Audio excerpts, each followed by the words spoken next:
This is the Paula Gordon Show, conversations with people at the leading edge. What a pleasure again to be with JCarse, this time in Western Massachusetts. Bill Russell, I, Paula Gordon. The tangibility of what you're talking about, you go through elegantly these wonderful, what was your word, Bill? Contrapositions and juxtapositions. You look at I like it. Be in my next book. these wonderful ways of looking at things from many sides and being struck anew with wonder, with an invitation to think beyond the constraints that are easy to get into on Tuesday afternoon. The big questions that we don't all share answers, but we all share some really fundamental questions, two of which you posit for us, you suggest for us, have to do with the reality of death and what you say is the reality of evil. Yeah, both death and evil are two very good test issues for religion. And the way to look at it is that belief systems invariably tell you what death is and what evil is. Very easy for them to define it. And basically one of the definitions, one of the ways they approach it is that it's non-existent. Let's say death. Death is, if you've got a very powerful belief system, well, look, take the Nazis. They, everyone who died in the service of the Nazis, or any kind of true believer movement, becomes a martyr, or is memorialized in one way or another. And you've got to have heroes? And you have to have heroes. In fact, heroes have to die to be heroes. So that dying is part of the heroic element of a belief system. And in a certain sense, they're never forgotten, they're never gone. And look at war memorials. They are, even the word memorial indicates that we're trying not to forget these people. And that's why, by the way, I think the Vietnam Memorial in Washington is so profound, because it's this huge black slab just sinking into the earth, and it will disappear someday. There's nothing heroic about this. Now, to look at, let's just take death in the religious context.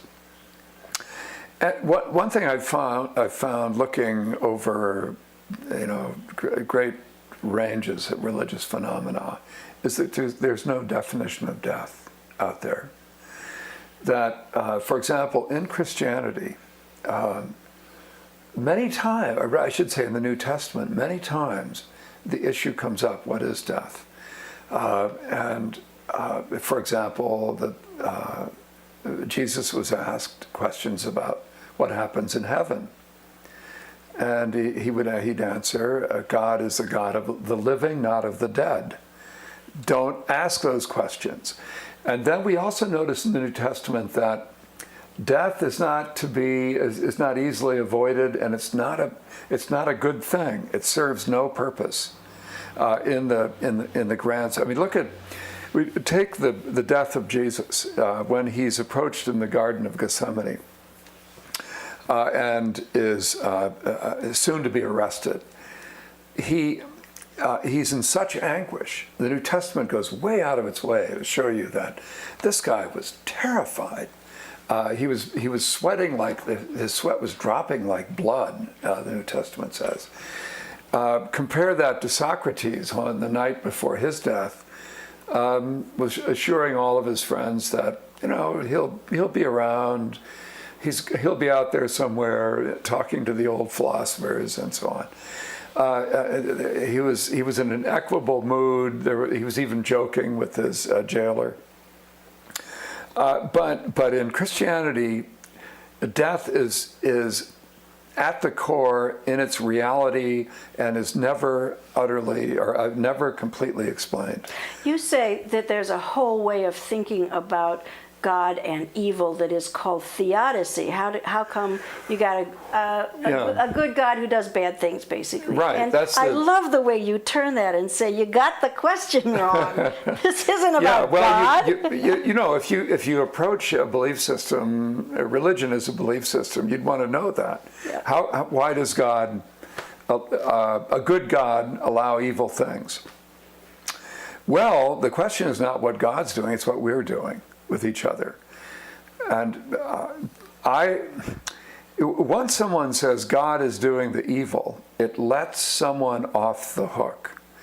The important thing about evil is connecting it, attaching it to our own inner reality, where it belongs.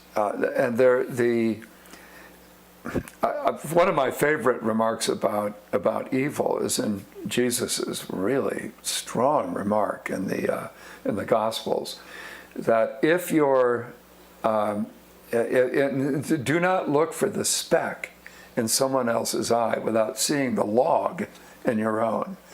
In other words, anyone who deals with evil has to start with the premise that his or her own dealing with it is itself evil. That's a hard lesson. That's a very hard lesson. In fact, I'm sure this is controversial for people, that I define evil as the attempt to overcome evil.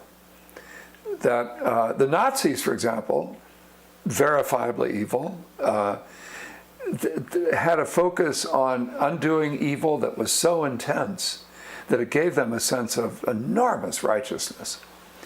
Doesn't that sound a bit like what you call American triumphalism? Yeah, American, right. There is currency of all these things. This isn't just idle speculation by a philosopher and historian, is it? No, you see it everywhere.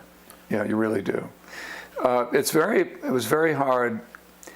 Remember after 9/11 how upset some people became when it was observed that part of this was our doing, that we had a log in our own eye. Sure, those guys had specks in theirs, but let's be sure that when we come to treat this, we ourselves keep a clear view of our own evil instincts.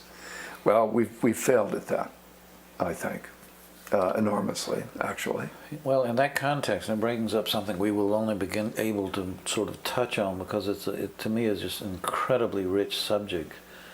You talk of that event as as an act of poetry, which to the average person, I being an average person, is remarkably imaginative. It's also one of the best treatments of what really happened then that I've ever seen. You and Susan Faludi approached it from one direction, which was very interesting from a mythic standpoint, and your perspective is just extraordinary in helping to understand what was really going on there. Oh, 9/11, you mean? 9/11, yeah. First, you need to give us the predicates on this business of this concept of authority being based either in power or in poetry. I mean, this is a huge and beautiful idea that I think starts with authority, doesn't it? Right, it does. I think the way I chose to approach the subject in the book is through Plato, who in his Republic, which was his major statement, was kind of a utopian